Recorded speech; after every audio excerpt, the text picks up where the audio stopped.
ఈరోజు 9 రూపాయల అధ్యక్ష ఒక లీటర్ మీద సబ్సిడీ ఇస్తారు. ఒక 20,000 బోట్లు ఉన్నాయి. ప్రతి సంవత్సరం కొన్ని యాడ్ అవుతుంటాయి.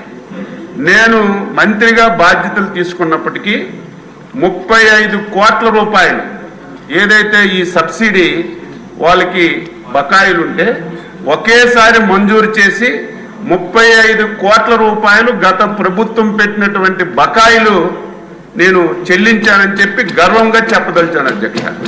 ఈరోజు మత్స్యకారులు వేటకెళ్తారు అధ్యక్ష, యాక్సిడెంట్లో చనిపోతారు సముద్రంలో. చనిపోతే వెంటనే ప్రభుత్వం పరిహారం ఇస్తే వారి కుటుంబానికి ఆసరాగా ఉంటుంది. నేను ఆశ్చర్యపోయాను. గత 5 సంవత్సరాలు 63 మంది మత్స్యకారులు సముద్రంలో వేటకెళ్ళి చనిపోతే వారికి ఇవ్వాల్సినటువంటి 5 లక్షల రూపాయలు కూడా ఇవ్వలేదు అధ్యక్ష. నేను